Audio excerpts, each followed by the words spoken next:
Haleluya.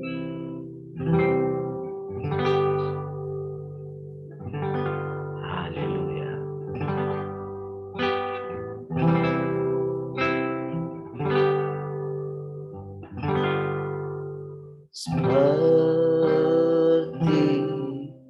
rusa merindukan air,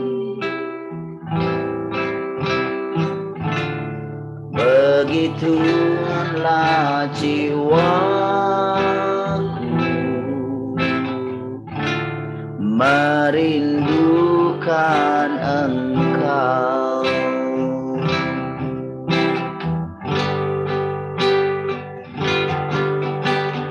Ku berharap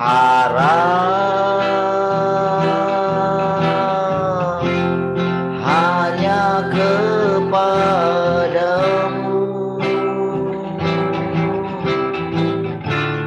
Ku sembah Kau Allahku,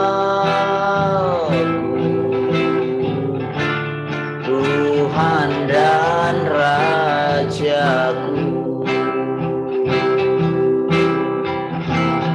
Kaulah sungai kehidupanku yang mengalir, segarkan jiwaku. Engkau Yesus pengharapanku, ku sembah Kau dengan segenap hatiku.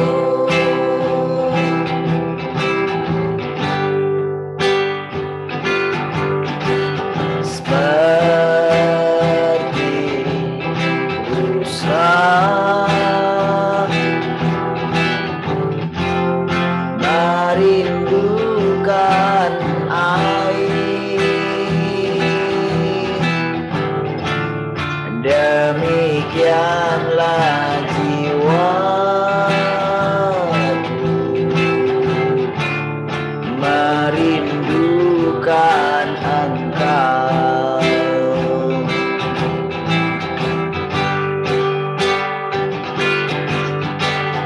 Ku berharap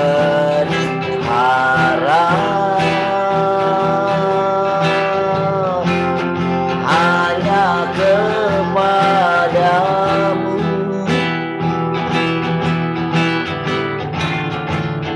Sembah Kau Allah,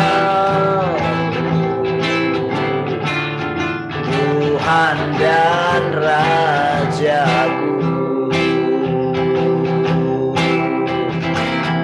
Kaulah sungai kehidupanku yang mengalir, segarkan jiwaku. Engkau Yesus pengharapanku, ku sembah Kau dengan segenap hatiku. Kaulah sungai kehidupanku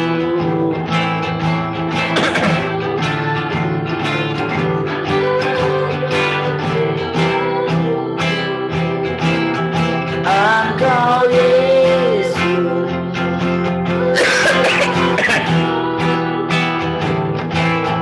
ku sembah Kau dengan segenap hatiku.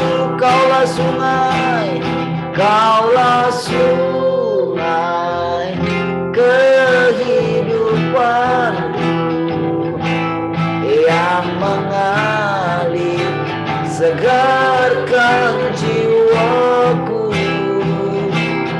Engkau Yesus pengharapanku, ku sembah Kau dengan segenap hatiku. Ku sembah Kau dengan senang hatiku, ku sembah Kau dengan senang hatiku.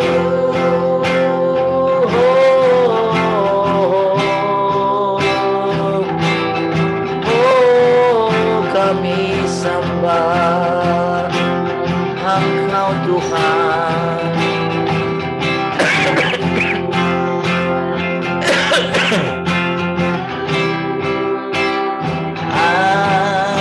Haleluya, kami sembahkan selama-lamanya Tuhan. Oh, kami memuji Engkau. Ini hatiku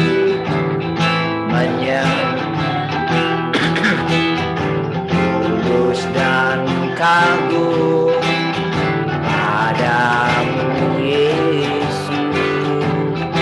Ini hatiku tak sempurna, perlu campur tanganmu dalam hidupku. Ini hatiku Tuhan, ini hatiku menyembahmu, tulus dan kagum padamu Yesus. Ini hatiku tak sempurna, perlu campur tanganmu dalam hidupku.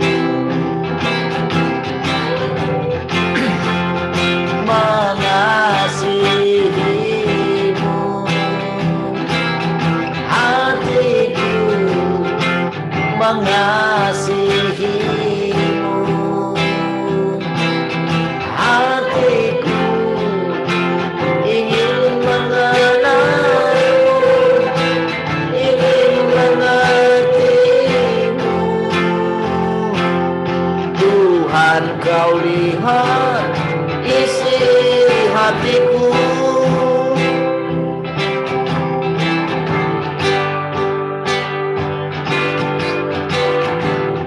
Ini hatiku padamu, tulus dan kagum padamu Yesus. Ini hatiku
mengasihimu.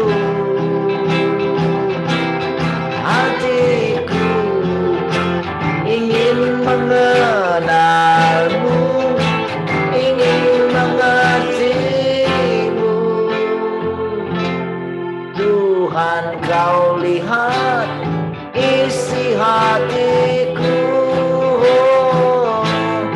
Tuhan, kau lihat, kau lihat isi hatiku.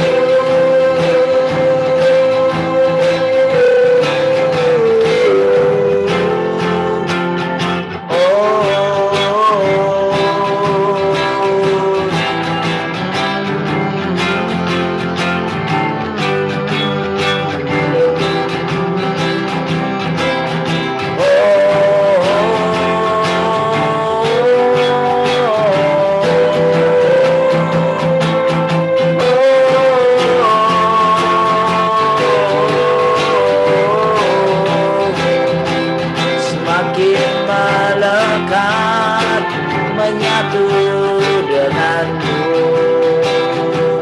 semakin melekat menyatu denganmu, Tuhan.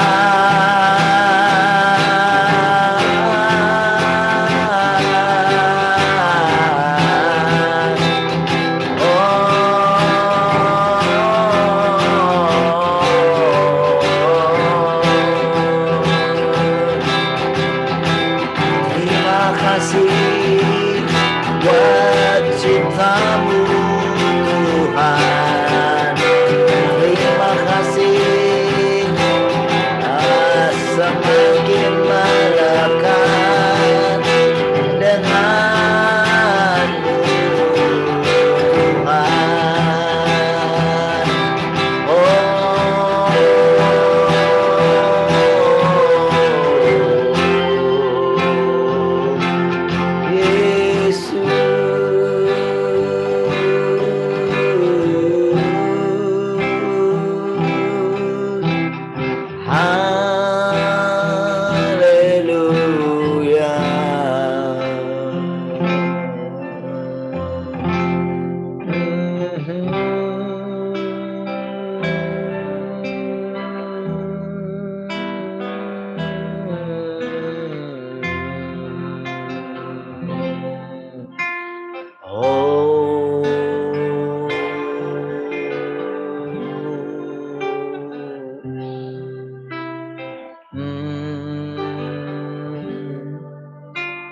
Hatiku haus padamu, Yesus, memuaskanku lebih lagi. Setiap hari ku rindu kau lebih lagi.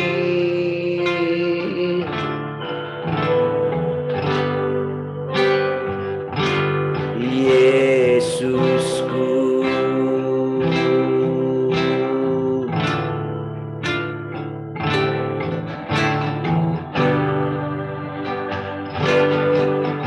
hatiku haus padamu, Yesus, memuaskanku lagi. Setiap hari ku rindu kau lebih lagi.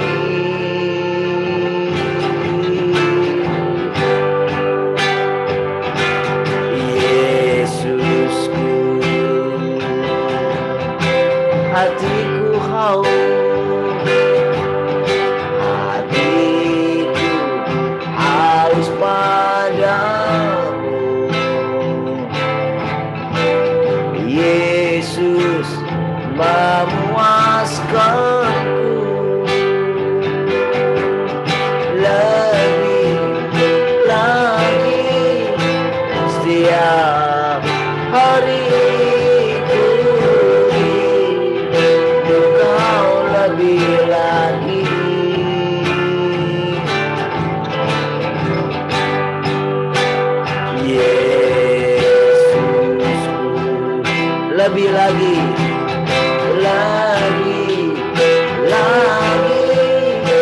setiap hari ku rindu kau lebih lagi. Oh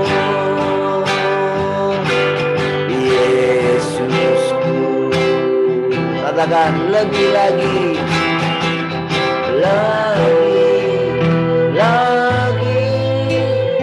setiap hari ku rindu kau lebih lagi.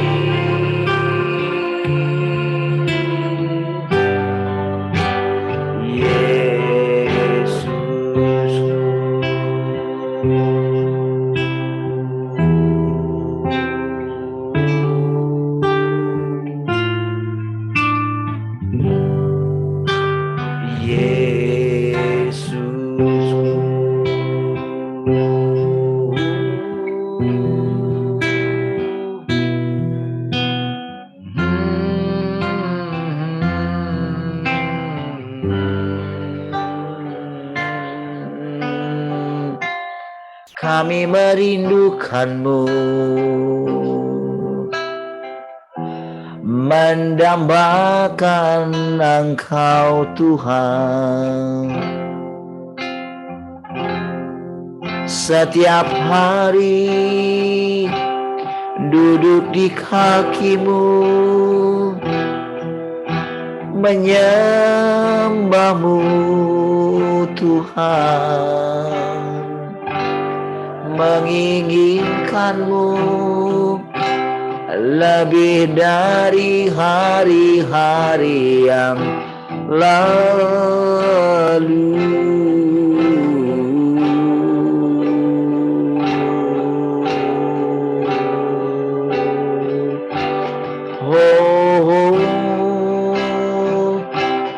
Dapat memandangmu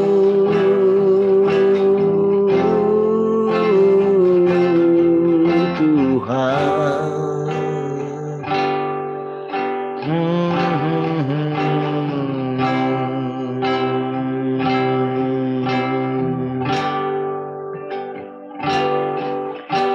Di hadirat-Mu aku puas, di hadirat-Mu aku bebas, di hadirat-Mu ada terang kehidupanku, pernyataan kuasa kekuatan-Mu. Di hadirat-Mu ku datang, persembahkan lagu di hadapan Rajaku. Di hadirat-Mu Tuhan, di hadirat-Mu aku puas, di hadirat-Mu aku bebas, di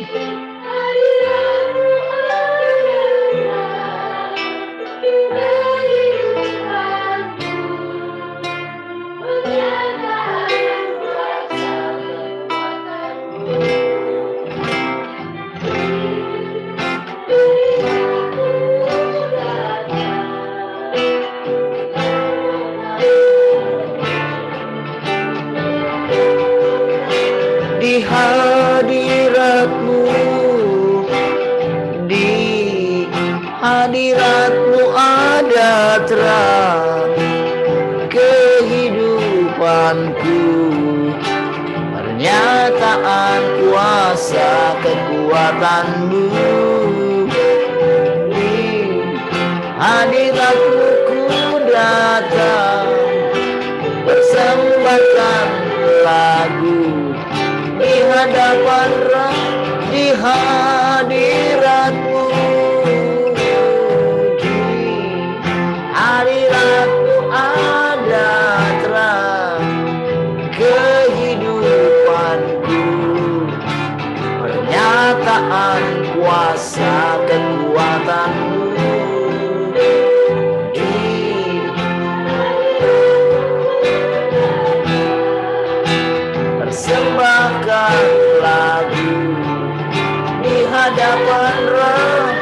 persembahkan lagu di hadapan Raja, persembahkan lagu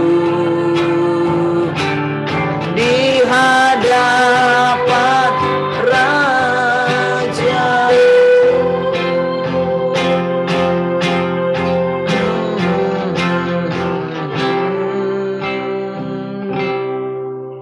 Haleluya, setiap hari kami merindukan Engkau Tuhan. Setiap saat Tuhan, kami menginginkan Engkau. Kami bersyukur dapat bersekutu dengan Engkau setiap hari. Kami dapat memandang Engkau semakin hari semakin jelas. Firman-Mu mentahirkan kami. Firman-Mu menguduskan kami. Perkataan-perkataan-Mu menghidupkan kami Tuhan. Mari silakan Tuhan. Engkau kembali boleh mengajari kami lewat perkataan-perkataan dan hikmat-Mu Tuhan. Kami menundukkan pikiran dan hati kami ini. Silakan Tuhan memperbaharuinya kembali. Haleluya. Terpujilah Tuhan untuk selama-lamanya. Mari kita semua yang mengasihi Tuhan sama-sama katakan amin.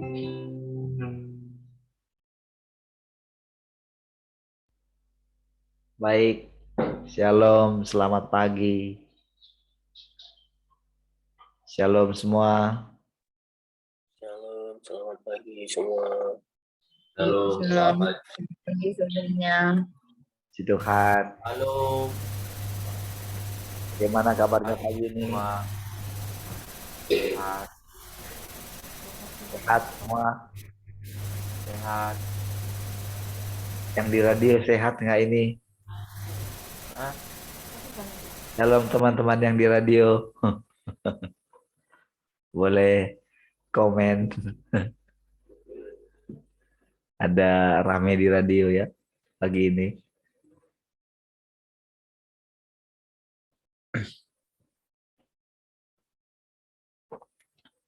Shalom Pak Lunggu di radio ya.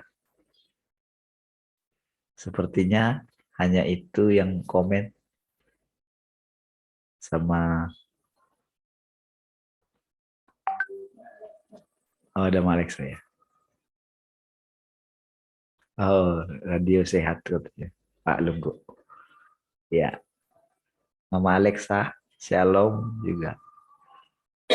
Baik, puji Tuhan saudara. Ya. Puji Tuhan. Siapa tahu ada yang mau cerita? Boleh langsung. Saya kasih kesempatan. Kalau tidak ada, saya akan lanjutkan. Adakah yang mau sharing?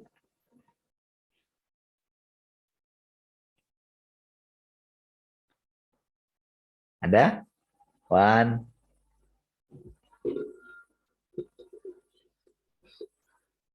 Oke. Ada? Tak ada ya? Dalam hitungan ke-5 ya. 1, 2, 3. Artinya ada ya. Oke, baik. Mari saudara kita lanjutkan saudara. Pembacaan firman Tuhan ya. Kita percaya saudara membawa kita ke zaman yang baru ya. Alam yang baru. Walaupun saudara kita membacanya saudara. Namun saudara ada saja hal-hal yang baru saudara yang dinyatakan ya. Dan caranya juga saudara dengan yang lama itu memang berbeda sekali. Saudara, hal-hal di depan kita ini memang sangat cepat sekali berubah ya. Sehingga saudara,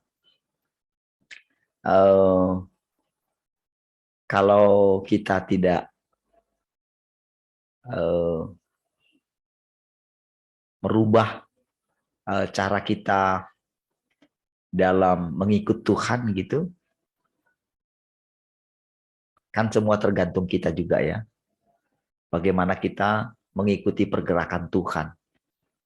Tergantung ketulusan kita, tergantung kita bayar harganya, tergantung kita bagaimana mau cepat percaya gitu ya. Tidak curiga sama Tuhan gitu ya. Maka kita boleh berjalan terus bersama dengan Tuhan. Kita tahu Tuhan tidak kelihatan secara kasat mata karena inti daripada hubungan kita dengan Tuhan adalah hati kita gitu. Sampai dia benar-benar meresap di dalam kita. Firman-Nya, perkataannya. Jadi kita akan mengerti sebetulnya bagaimana sih hubungan sesungguhnya manusia sebagai ciptaan itu dengan Tuhan itu sendiri.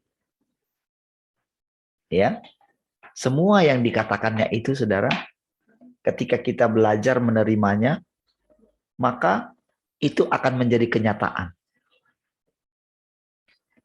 Menjadi kenyataan dalam hidup kita. Semua yang difirmankan dia. Jadi, belajarlah menghargai setiap perkataan yang saudara dengar. Kalau dulu kita ketika kita masih istilahnya tidak begitu seperti sekarang mengenal Tuhannya, kita kan mengagungkan pengetahuannya, mengagungkan hikmat manusia gitu, kepintaran mereka, ya, dan kita belajar sungguh-sungguh gitu. Nah, sekarang ini ketika Tuhan berfirman, saudara, Tuhan berfirman dan dia mengucapkan perkataan yang boleh dikatakan juga tidak pernah kita dengarkan gitu ya. Ketika kita memberikan penghargaan yang tinggi kepada perkataan-perkataan Tuhan ini, maka disitulah kita akan melihat bagaimana semua perkataannya itu adalah kebenaran gitu. Dan itu menaklukkan kita. Di saat itulah saudara, semua yang dia firmankan itu benar-benar adalah kehidupan. Dan kehidupan itu adalah sifatnya kekal gitu. Dan sebetulnya inilah yang diselidiki oleh orang-orang sebelum kita, saudara. Dan inilah yang dihidupi mereka sampai dengan hari ini. Sampai dengan saat ini, saudara. Semua mereka menghidupi setiap perkataan Tuhan. Jadi sebetulnya kehidupan yang kita jalani ini adalah kehidupan yang dialami juga dulu oleh para malaikat-malaikat ketika mereka di sorga, saudara. Miliaran tahun, saudara. Kenapa dikatakan miliaran tahun itu? Ya karena memang kita nggak tahu, kekal. Karena dulu juga ya tidak ada waktu. Di bumi inilah ada namanya waktu kronos gitu. Kenapa ada waktu kronos itu? Karena memang ada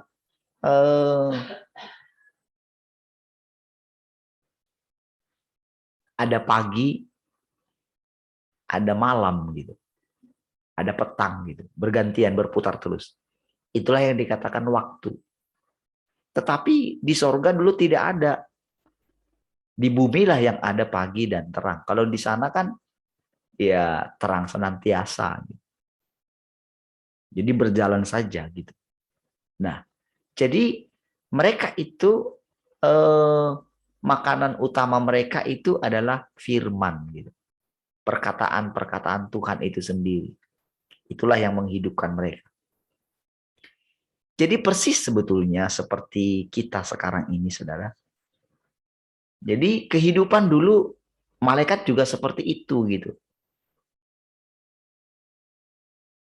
Jadi ibaratnya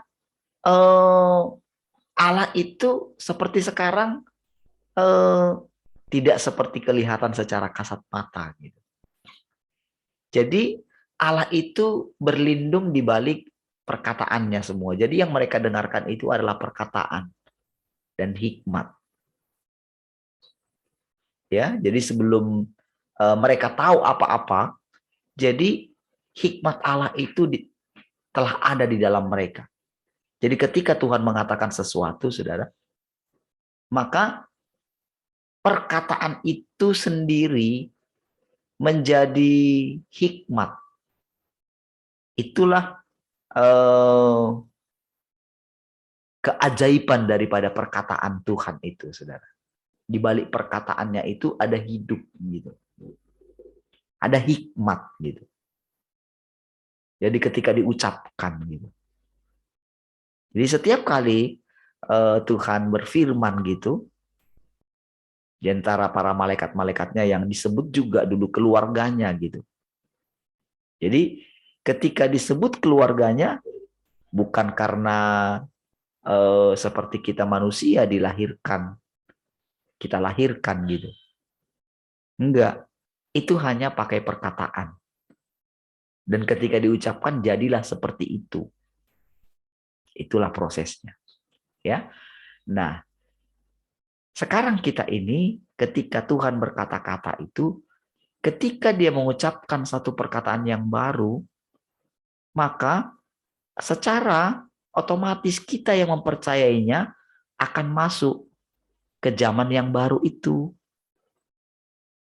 Ketika dia berfirman gitu. Nah, namun saudara karena kelambanan oleh karena terjadinya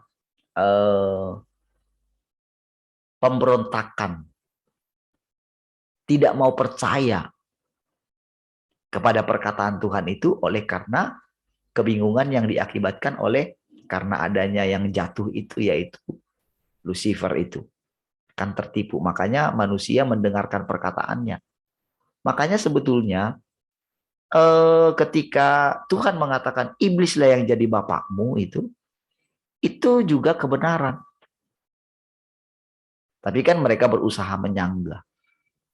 Seandainya mereka itu berani menerima itu gitu ya, sadar gitu, maka perkataan itu harusnya membuat mereka itu bertobat gitu. Sama seperti kepada Petrus kan. Kepada Petrus itu terus terang, anyahlah engkau iblis katanya. Iblis nggak kelihatan di sana, saudara. Yang kelihatan adalah Petrus. Kalau orang Farisi masih dikatakan keturunan, kalau Petrus iblis katanya. Jadi benar-benar pada waktu itu sudah sangat berbahaya gitu. Makanya harus dihardik. Jadi pada waktu itu iblis itu menyerang secara frontal gitu. Itulah yang mengakibatkan Tuhan harus menghardiknya. Kalau kepada orang Farisi itu, orang ahli Taurat itu, kan dia cuma bilang, iblislah yang jadi bapakmu. Itu perkataan itu kebenaran, tapi tidak semenohok yang dikatakan kepada Petrus gitu. Pada Petrus itu menghujam sekali. Langsung gitu. Nggak dia salahkan iblislah yang jadi bapakmu katanya. Bukan gitu. Tapi enyahlah engkau iblis. Nah, sekarang ini saudara kita bisa mengerti setiap perkataan-perkataan itu ketika kita mulai mengenal esensinya Tuhan itu. Jadi sebetulnya adalah satu anugerah kalau kita itu di dalam hati kita itu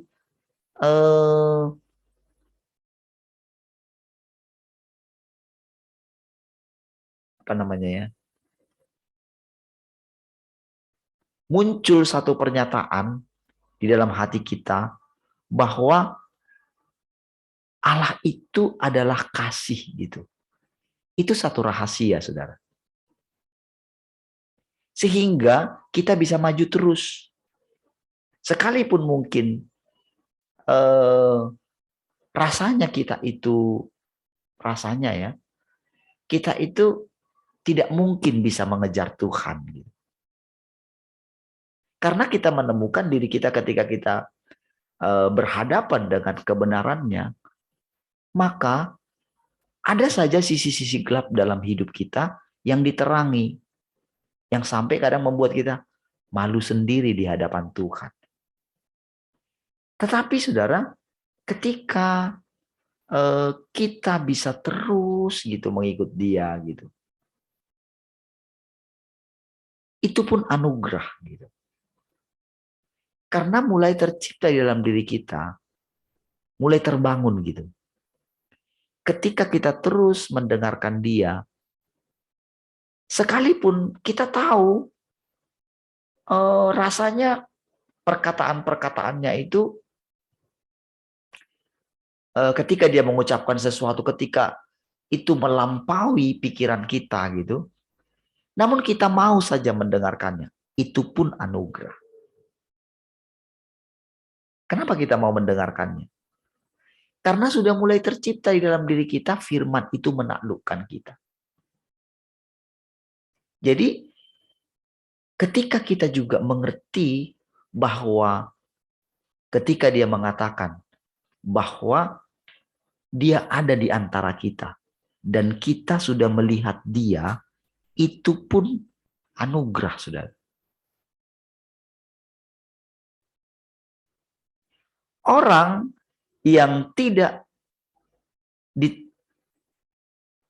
dipilih oleh Tuhan dalam hal ini, saudara, mereka tidak mengerti apa itu Tuhan yang datang kedua kali, nggak mengerti. Jadi kalau mereka itu, mana Tuhan itu? Mana kalau Tuhan sudah, kalau mereka mengatakan hal seperti itu, berarti mereka tidak mendapatkan anugerah untuk melihat Tuhan yang sudah datang kedua kali itu, saudara. Ketika mengucapkan seperti itu, jadi bersyukurlah saudara, kalau saudara sampai hari ini bisa mendengarkan setiap perkataan-perkataan yang baru gitu. Tak peduli mau lambankah saudara, tak peduli apakah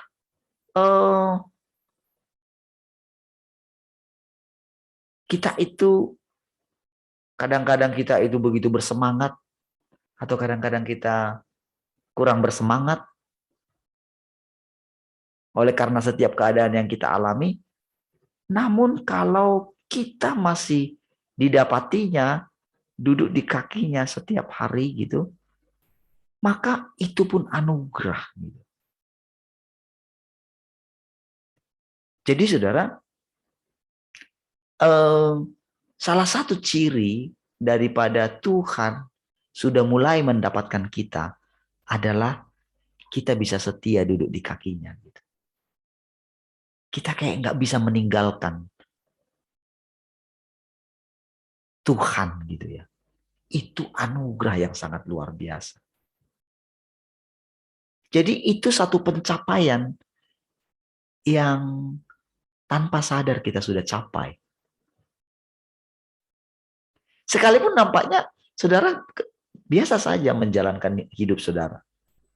Merawat anak-anak, bekerja, bertemu dengan orang, bicara dengan orang gitu.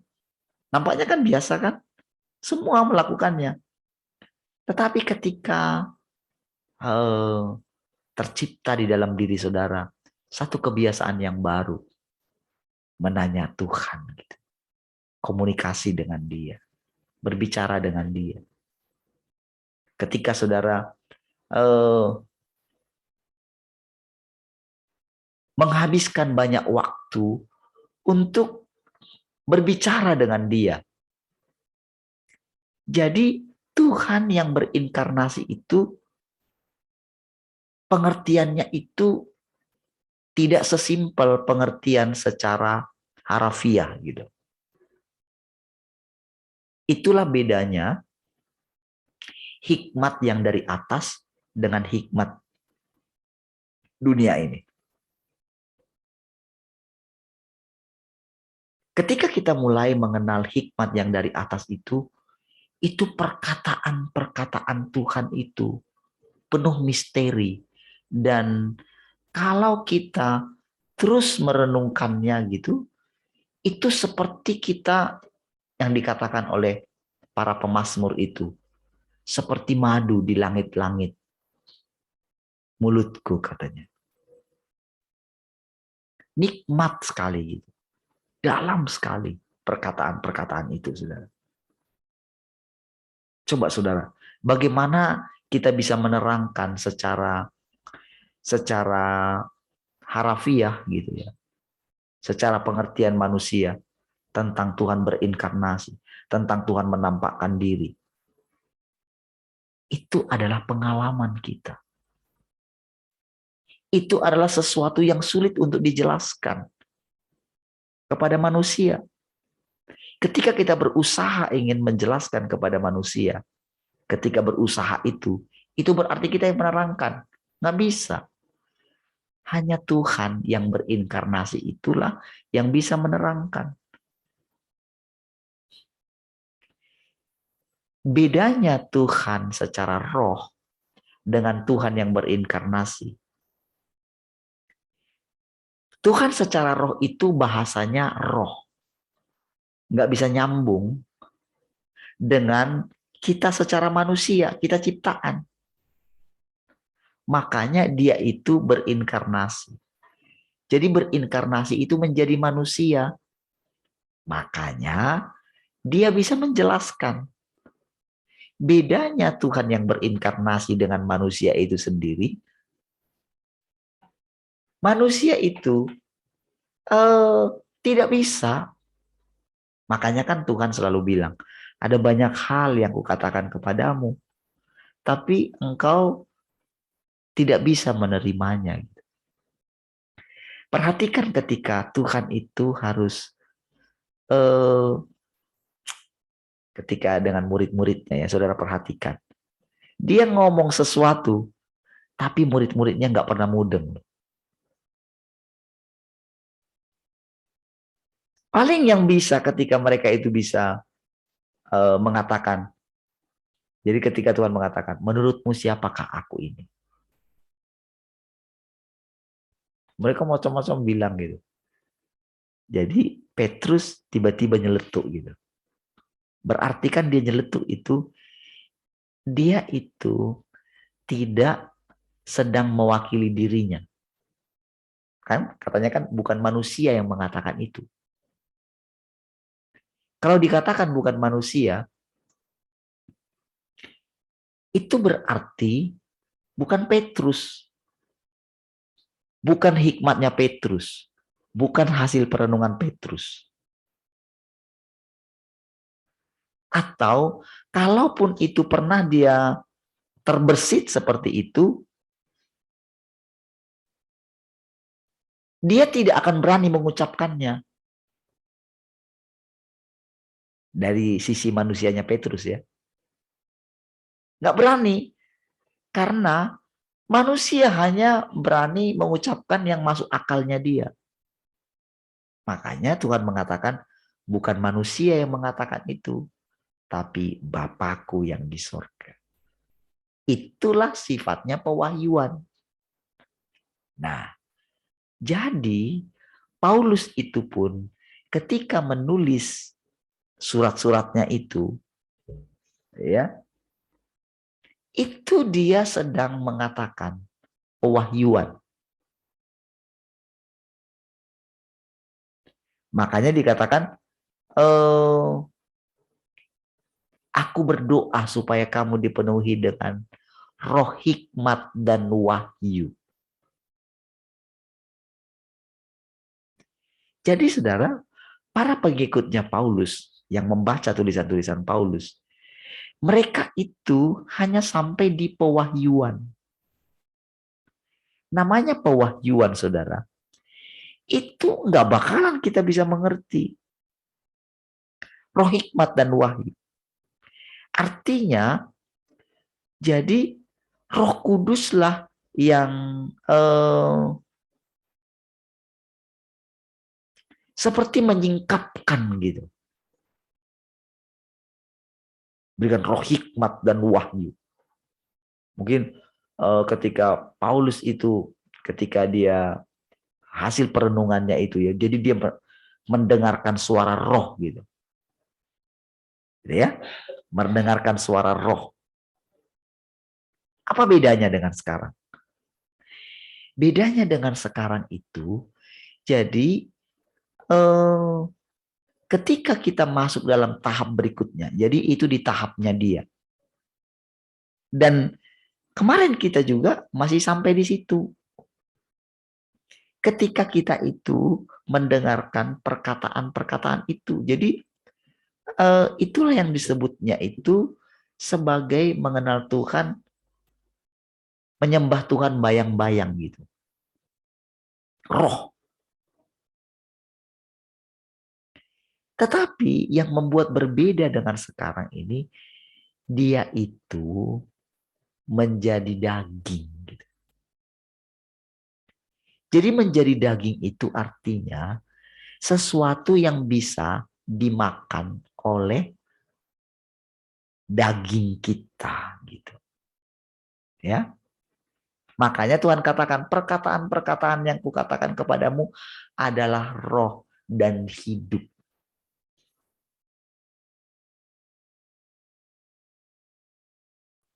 Jadi di masa itu daging sama sekali tidak berguna. Coba kamu dengarkan ini gitu.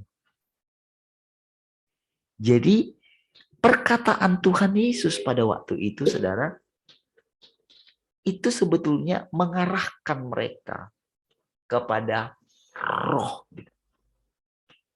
Jadi ibaratnya begini, coba sedikit ubah pola pikiranmu, katanya kepada para pendengarnya itu.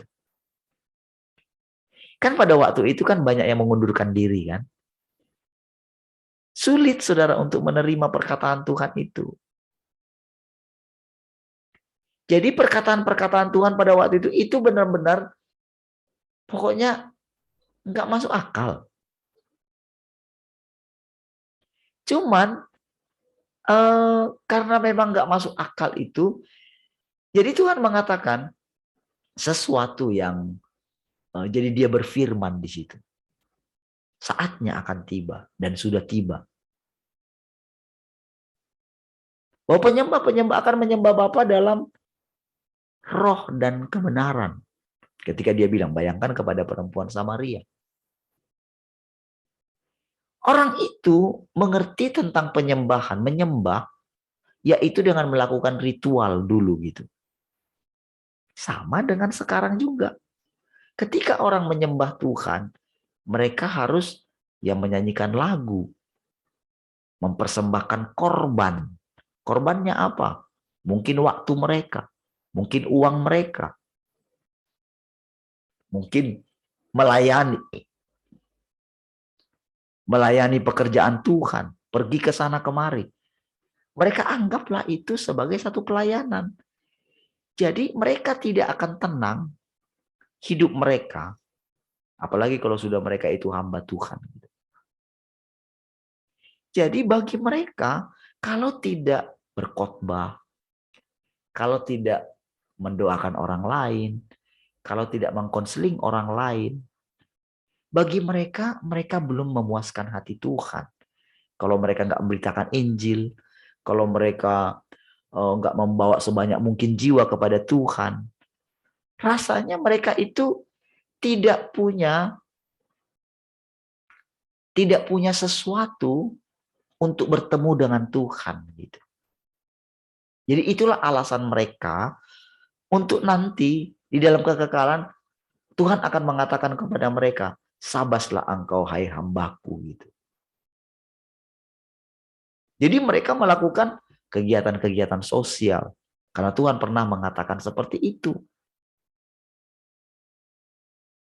Namun inti daripada tujuan Tuhan dalam hidup mereka tidak pernah bisa nangkap. Makanya ketika Tuhan datang, ketika ada berita tentang kedatangan Tuhan yang kedua kali, mereka tak mengerti sama sekali arti kedatangan Tuhan yang kedua. Mereka masih mengerti secara fisik, harafiah. Kalaupun mereka mendapatkan pewahyuan, itu tidak bakalan bisa mudeng gitu. Karena kita itu manusia.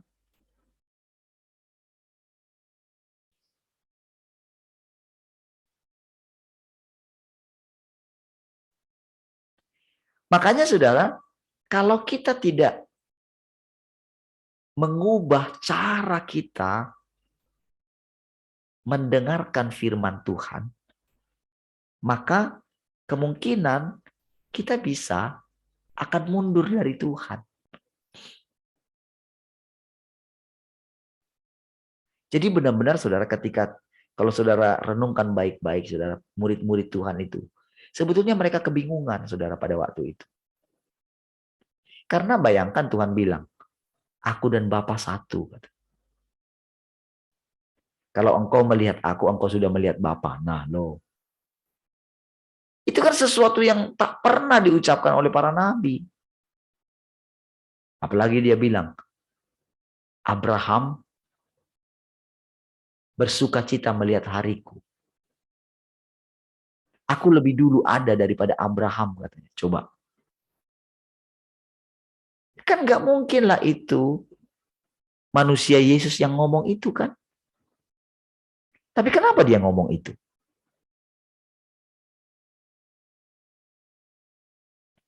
Dia nggak menjelaskan begini. Dia nggak berusaha menjelaskan tentang dirinya. Tapi di satu sisi dia juga kayak minta izin sama Bapa gitu.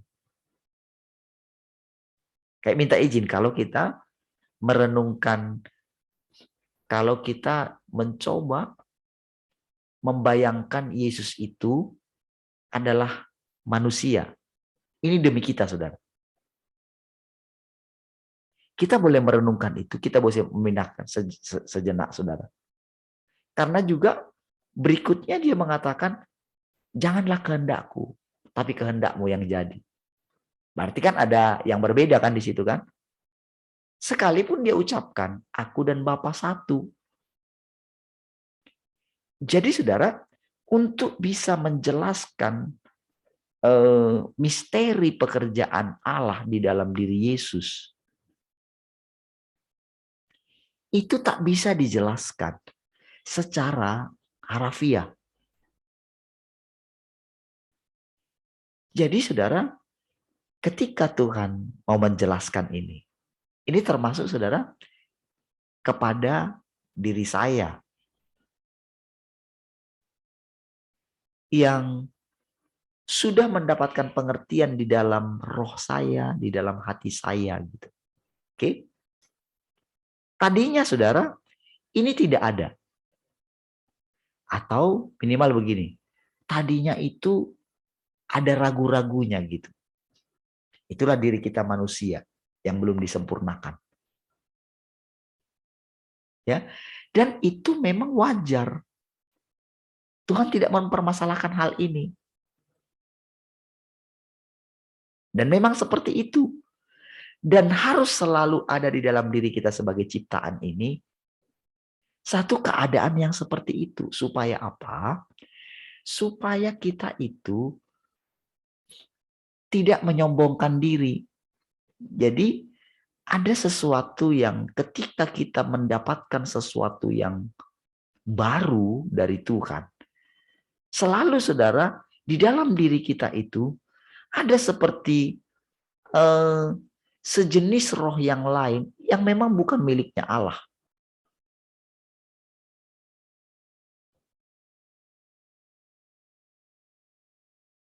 Dan itulah, roh itulah yang mengakibatkan dia harus terpisah dengan orang kepercayaannya. Kan Lucifer sebetulnya kan orang kepercayaannya. Malaikat kepercayaan. Makanya dia jadi penghulu dong. Kan setelah sekian waktu lamanya baru ditemukan kecurangan kan di dalam dirinya kan. Berarti tadinya si malaikat ini saudara, si malaikat yang jatuh ini, tadinya dia itu menjadi pelayan yang setia gitu. Kalau kita runut ke belakang dulu gitu. Sebelum ditemukan kecurangan di dalam dirinya. Oke, sekarang coba pahami keadaan kita. Semua kita ciptaan ini diberikan kesempatan. Paulus kah, Petrus kah, semua dikasih kesempatan. Ayub kah.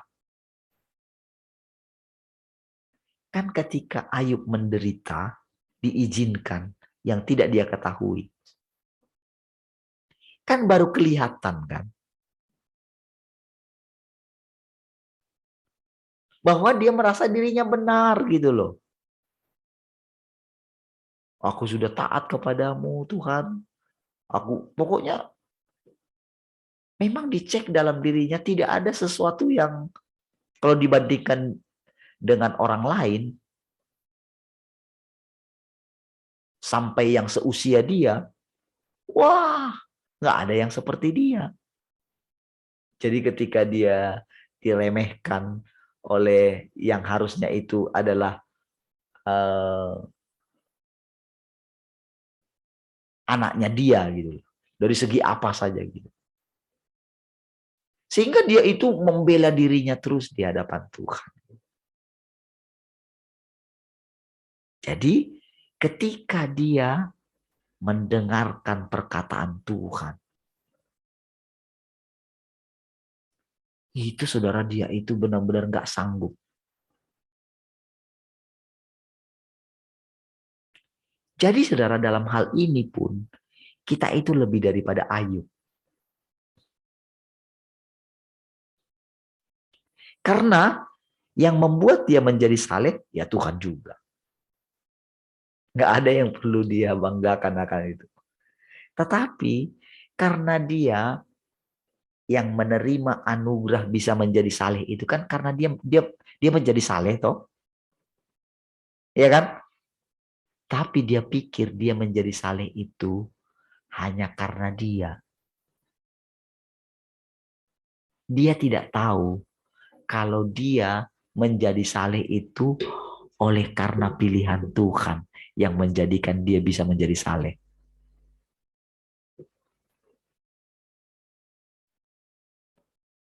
Sama semua, siapapun dia, mau Abraham kah, sama semua.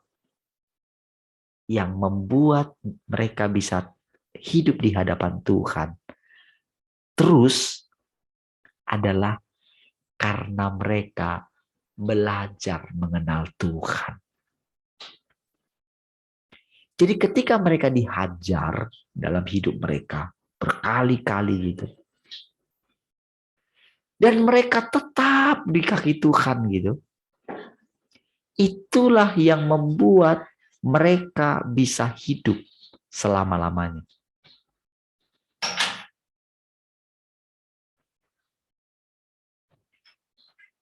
Kenapa? Nak? Jadi saudara juga ketika mulai mendengarkan perkataan ini, saudara, ada enggak di dalam hati saudara itu mulai begini? Mulai memahami apa yang saudara dengar barusan gitu. Seperti itu ya. Gitu. Adakah seperti itu? Jadi saudara, semua yang kenapa saudara bisa mendengarkan perkataan seperti ini? Jadi saudara, bukan hanya karena saya memahaminya, oh berarti saya lebih gitu. Bukan. Ini hanya karena, saudara, Tuhan itu kita terima dia, oke? Kita sambut dia, dan kita mengizinkan dia mulai berbicara. Gitu. Tuhan membawa kita keluar dari kurungan yang dibuat oleh pengetahuan manusia. Kita mau dengan rela keluar, walaupun kita membutuhkan waktu 1 tahun lebih ini, saudara. Jadi setiap hal yang kita mulai, gini loh, kita mulai percaya kalau Tuhan sanggup melakukannya. Kalau Tuhan itu sanggup membuat Ayub saleh. Kalau Tuhan sanggup membuat Abraham bisa mempersembahkan anaknya. Kalau Tuhan sanggup membuat Yusuf bisa bertahan melewati penderitaan. Makanya kan dia bilang, kamu memang mereka-rekakan hal yang jahat bagiku. Tapi Tuhan sudah mengubahnya. Jadi saudara, dalam hal ini saudara, Yusuf itu menjadi sangat dewasa gitu. Oleh karena apa saudara? Oleh karena dia itu tidak berontak. Dia tidak menyimpan sedikit pun kesalahan. Dia tidak terbayang-bayang dengan perlakuan kakak-kakaknya terhadap dia. Jadi kepolosan hatinya, ketulusan hatinya gitu. Sebagai anak bungsu lah gitu ya, sebelum yang paling bungsu memang Benyamin gitu. Tetapi ketulusan hatinya mengasihi kakak-kakaknya, saudara-saudaranya gitu. Ketika dia diperlakukan seperti itu, jadi ketika dia sudah sampai menjadi orang penting gitu, kebiasaan merenungkan Tuhan, Yahweh itu setiap hari dilakukan dia, walaupun dia menjadi orang nomor 2. Itu juga lah yang dialami Daniel. Sekalipun Daniel itu saudara menjadi orang sangat penting di 4 raja pada waktu itu saudara. 4 zaman raja bayangin. Dia tidak melupakan, dia tidak pernah meninggalkan waktu-waktunya duduk di kaki Tuhan saudara. Itulah yang membuat dia saudara bisa sampai merenungkan tentang masa depan. Apa yang akan terjadi di masa depan.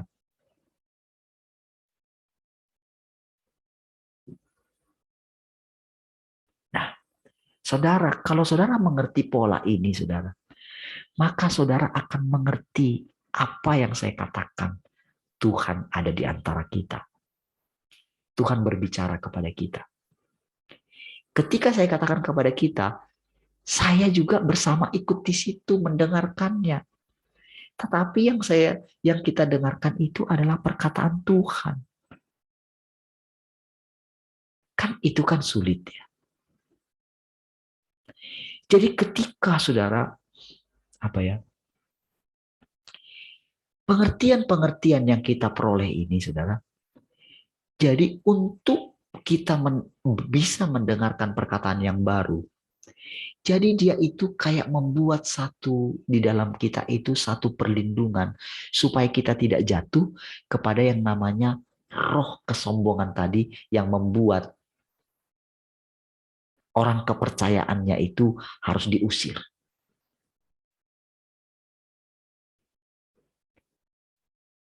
Masih ingat saudara ketika Pak Andreas mengatakan begini. Jadi Roh Kudus itu, jadi ketika Lucifer itu kan keluarga. Jadi pada waktu itu Roh Kudus itu bisa karena dia seperti seorang ibu yang dia bilang itu kan. Jadi tapi bagaimana toh Bapa itu yang otoritas, Allah yang otoritas, dia jadi harus menundukkan dirinya. Dari mana pengertian itu? Karena memang ketika dia mengatakan, marilah kita menciptakan manusia menurut gambar dan rupa kita, maka adalah Hawa gitu. Nah, jadi saudara, kita bisa menerima perkataan itu, saudara, hikmat itu. Saudara, itu diizinkan Tuhan juga. Jadi itu untuk menaklukkan kita. Menaklukkan pikiran kita ini gitu.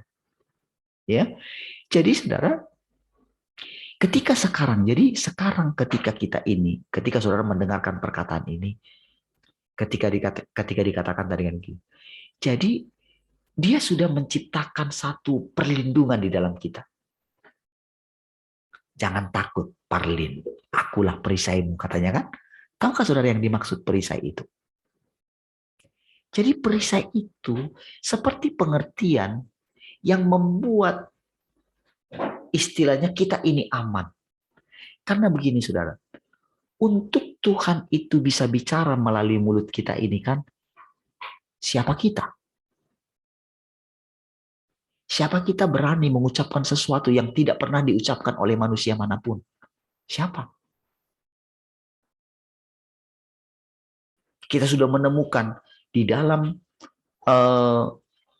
Alkitab begitu banyaknya tokoh-tokoh, termasuk Petrus, termasuk Paulus, itu tergocoh dengan utusan iblis ini, saudara.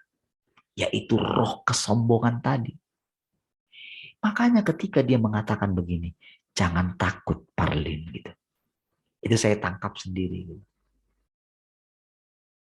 Jadi untuk bisa mengucapkan perkataan Tuhan mengerjakan di dalam diri seseorang. Siapa saja kita, saudara. Karena kita ini kan, bagaimana coba saudara, orang bisa melihat Tuhan yang datang kedua kali. Sebelum dia nanti datang terbuka, jadi datang terbuka itu saudara, itu orang itu sudah mulai ditulurkan. Jadi akan semakin banyak orang-orangnya, bejana-bejana yang dia pilih. Jadi mempersiapkan bejana ini saudara, dibutuhkan waktu bertahun-tahun. Dan sekarang kita sudah mulai melihat dengan jelas. Ketika saudara mendengarkan perkataan ini saudara akan mengerti yang saya katakan. Jadi dalam hal ini, kalau dulu saudara seseorang, kalau saya tahu saudara bagaimana kalau misalnya mendapatkan pewahyuan, itu rasanya saudara seperti mau meledak. Saya ingat ketika, mungkin saudara pernah punya pengalaman, ketika saudara mendengarkan, saudara tulis banyak gitu. Rasanya saudara mau berhenti gitu. Gak sanggup gitu, kayaknya nulis terus gitu, kayaknya ngomong terus. Itulah yang dikatakan oleh Andreas kan, itu kan satu pekerjaan Tuhan. Tapi sekarang tahu nggak saudara? Bedanya dengan yang dulu. Dia mengucapkan sesuatu yang memang tak pernah terbersit pun. Gitu. Tetapi saudara, ada sesuatu di dalam diri saya. Itu yang saya sebutkan tadi. Di dalam perkataannya itu ada hikmat. Jadi, kenapa saya bisa menjelaskan tentang akulah perisaimu, jangan takut. Itu saudara, itu benar-benar dia mendorong saya mengucapkannya. Dan ketika saya mengucapkannya, itu benar-benar pengertian itu seperti apa ya? Seperti air yang mengalir gitu. Dan ada satu damai sejahtera di sini. Lama kelamaan saudara, saya mulai mengerti gitu. Oh, seperti itu ya Tuhan. Jadi ketika saya mengatakan kayak gini, kalau saudara bisa mendengarkan dengan tenang sekali gitu ya. Dan ketika Tuhan mengizinkan saya mengucapkan seperti ini, saudara, sebetulnya saudara, itu di dalam diri saya itu, di dalam diri kita semua manusia itu, jejak iblis itu ada. Jadi saudara, ketika mengucapkan ini, saudara, ketika mengucapkan perkataan ini, saudara, memang dia coba mengintip terus dimanapun itu, mau menjatuhkan, bejananya ini gitu. Di situ yang dikatakan Tuhan, iblis sudah menuntut untuk menampi engkau, Petrus katanya. Perkataan itu berlaku bagi siapapun. Kita kan nggak pernah langsung berhadapan muka dengan Tuhan Yesus kan dulu kan hanya murid-murid. Kita hanya kan mempercayai pemberitaannya dia. Kan kita juga tidak mengalami penampakan seperti murid-murid pada perjalanan ke Emmaus itu. Tidak, bukan kayak gitu polanya. Setiap pola yang dikerjakan oleh Tuhan selalu ditiru oleh iblis.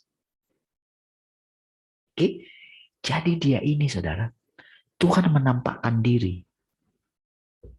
Tetapi orang manusia jasmani, kalau dia masih di pengertian yang lama, tidak akan pernah melihat penampakan Tuhan. Tetapi kalau saudara yang sudah mulai duduk, saudara kan nggak mengerti gimana kok bisa sampai seperti itu, tapi saudara mau tetap mendengarkan.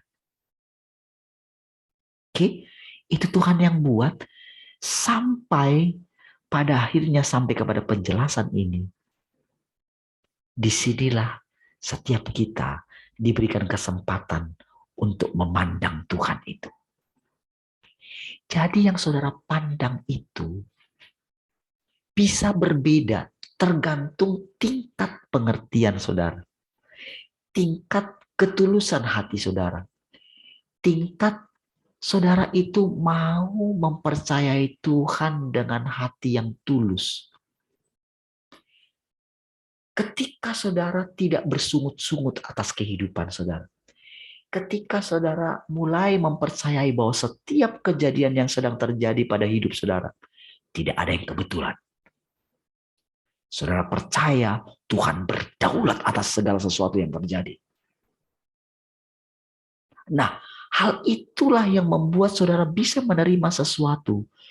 Sehingga ketika saudara mendapatkan hikmat yang baru, saudara tidak seperti ketika dulu mendapatkan pewahyuan. Rasanya daging kita, wow gitu.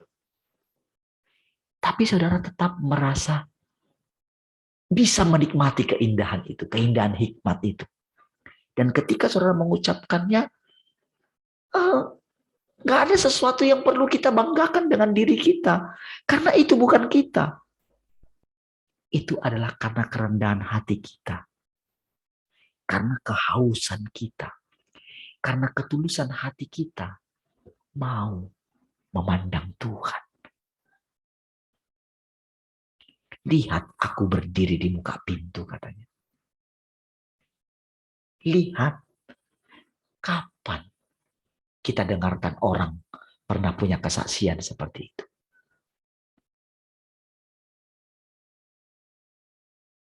Yang sampai kita diberikan satu kayak ada yang mengatakan kemarin kan ketika dibilang saya seperti mendengarkan itu diketok katanya gitu. Tahu nggak tujuannya itu apa? Itu adalah untuk meneguhkan kita mau siapapun di antara kita itu yang mengalami itu. Karena nggak peduli. Ini demi dia menggugah kita. Supaya kita bisa masuk kepada alam yang baru ini. Jadi benar-benar tubuh kita secara daging ini boleh menerima dia. Kalau kemarin itu secara roh. Istilahnya mendapatkan penglihatan, mendapatkan hal-hal supranatural gitu. Nah, kenapa Tuhan ganti polanya? Karena yang ini telah ditiru oleh iblis, si jahat. Dan banyak para hamba-hamba atau orang pilihan Tuhan kedapatan jatuh. Siapapun dia, lihat sejarah. Siapapun dia. Jadi proses penyelamatan sampai kepada daging itu tidak terlaksana di pekerjaan yang kedua. Jadi di pekerjaan yang tahap ketiga ini, itu sampai benar-benar tubuh kita ini yang dikatakan akan diubahkan dalam sekejap itu yang dikatakan oleh Paulus itu. Paulus pun nggak ngerti yang dulu. Itu pewahyuan aja. Makanya dia bilang, aku Aku mau kamu tahu rahasia ini katanya. Itu ditangkap dia dalam roh. Tapi coba dimengerti dengan pikiran secara manusia.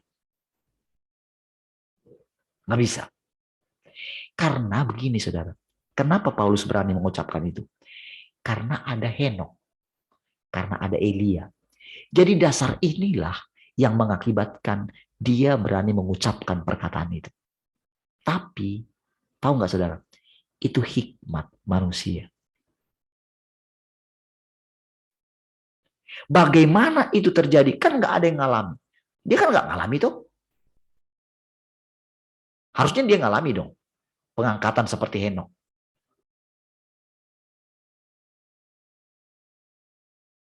Atau seperti Tuhan gitu.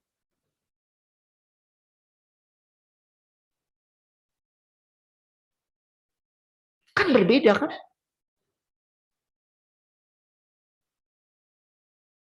Berikutnya kan berbeda ketika dia menampakkan diri. Ketika Tuhan menampakkan diri kepada 2 orang perjalanan ke Emmaus. Itu kan secara fisik kan? Walaupun dalam rupa yang lain. Kepada Paulus, Tuhan Yesus menampakkan diri. Tapi apakah seperti 2 perjalanan ke Emmaus? Tidak. Dia mendengarkan suara. Kenapa kamu menganiaya aku? Berarti kan itu Tuhan Yesus kan? Tetapi kenapa tidak dalam wujud? Seperti menampakkan diri kepada 2 orang perjalanan ke Emmaus. Kenapa? Berarti saudara, ada satu yang berubah. Jadi ketika saudara mendengarkan perkataan ini saudara. Kenapa dulu kita bisa dengan mantap mendengarkan apa yang dijelaskan oleh Pak Andreas. Sekalipun itu belum pernah kita dengar. Kenapa? Karena kita tulus.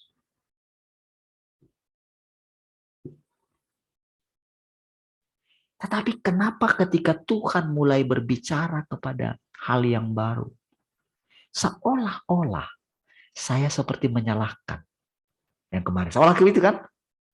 Bukan begitu maksudnya. Ini loh maksudnya. Kalau saya jadi murid, tetap jadi muridnya Pak Andreas, berarti muridnya manusia.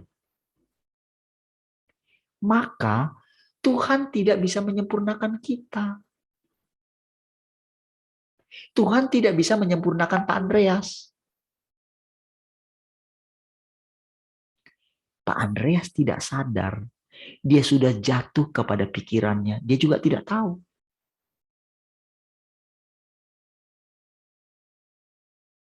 Jadi kalau misalnya saya katakan, Pak Andreas bersuka cita melihat hari kita, itu juga kebenaran.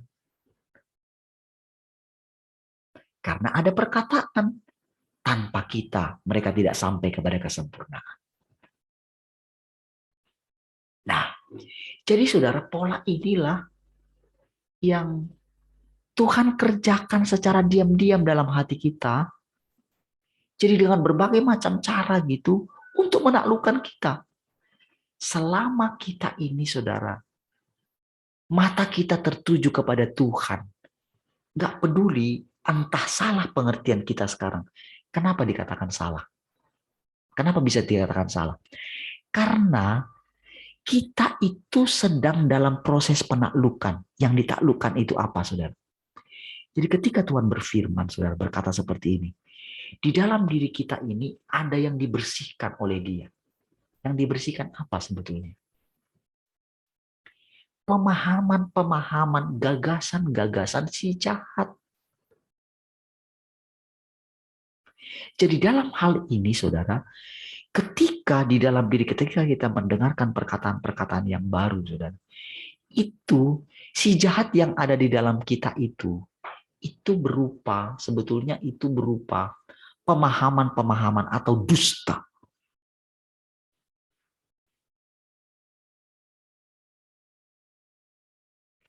Kan karena kebohonganlah, makanya iblis ini itu berontak terus gitu. Dan racunnya ini, saudara, kalau Tuhan katakan Tuhan sudah taklukkan, sudah mengalahkan iblis gitu ya, melalui dia naik dari kayu salib. Itu kebenaran.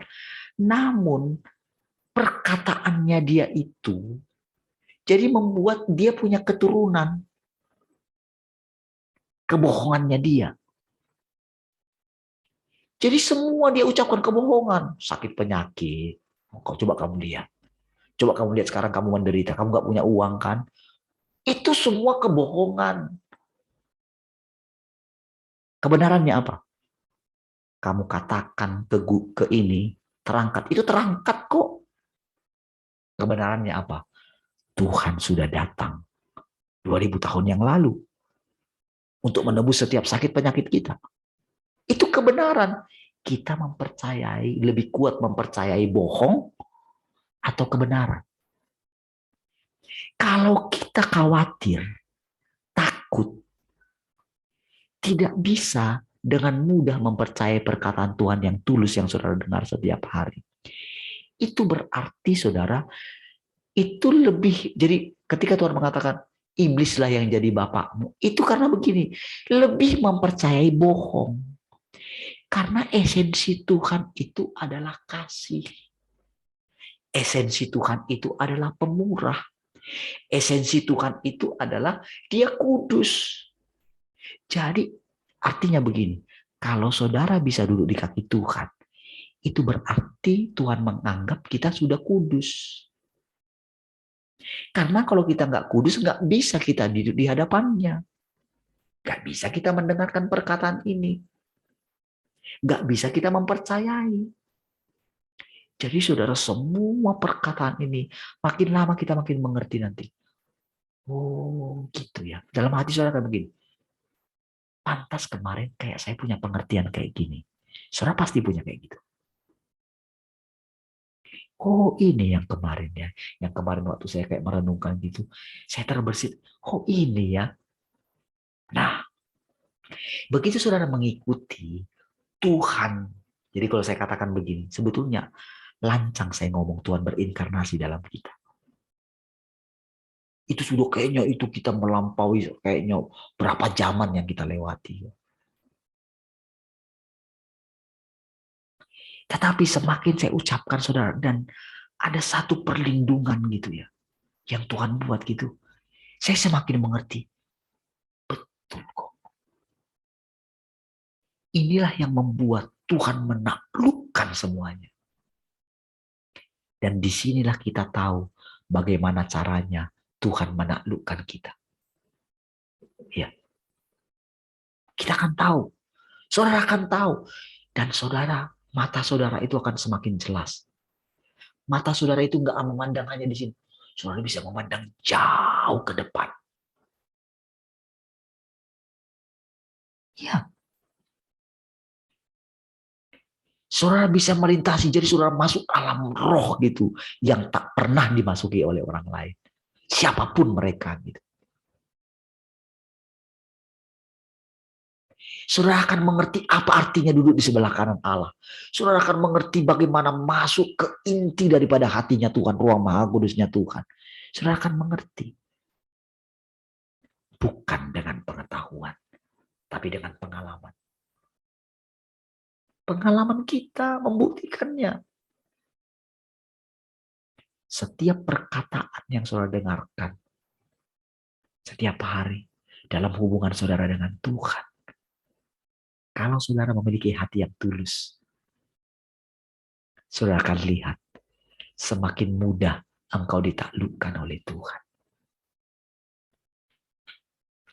Dan engkau nggak perlu harus mengalami pukulan seperti Paulus.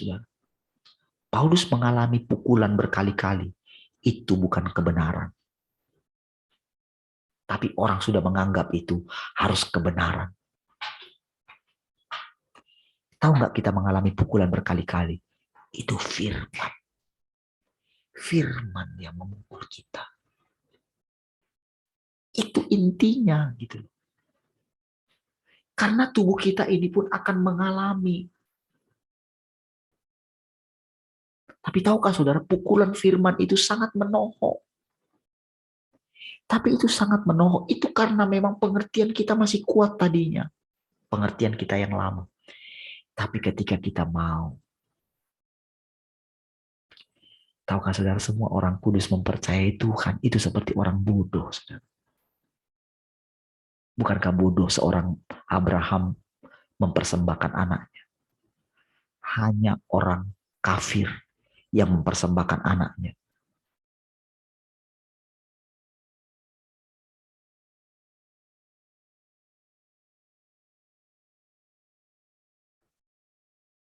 Tapi mereka mau terus mengikuti Tuhan.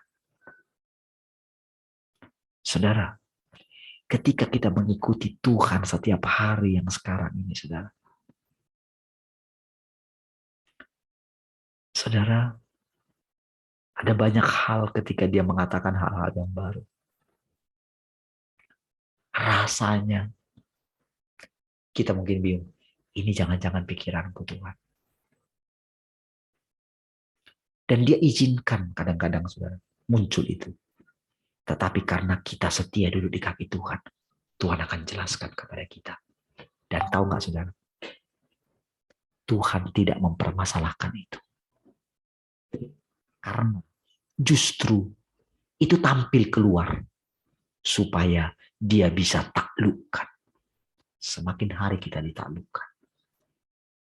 Proyek Tuhan terhadap semua umat manusia akan tercapai.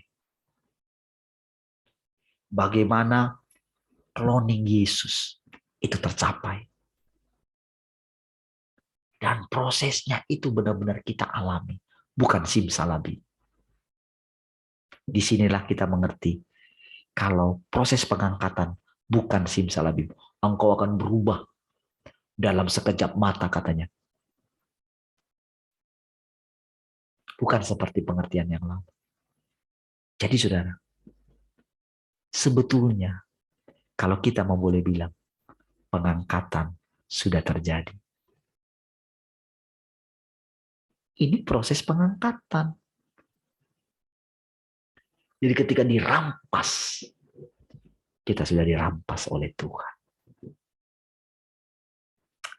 Baik saudara, besok kita lanjutin. Mari kita berdoa. Terima kasih Tuhan, bersyukur pagi hari ini mau menolong kami Tuhan.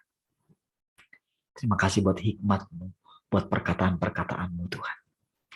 Kami boleh tinggal di dalam Engkau, Engkau di dalam kami. Kami semakin menyatu dengan Engkau Tuhan. Terpujilah Engkau untuk selama-lamanya. Mari semua yang mengasihi Tuhan sama-sama katakan, amin. Baik, puji Tuhan, Tuhan memberkati semua. Shalom.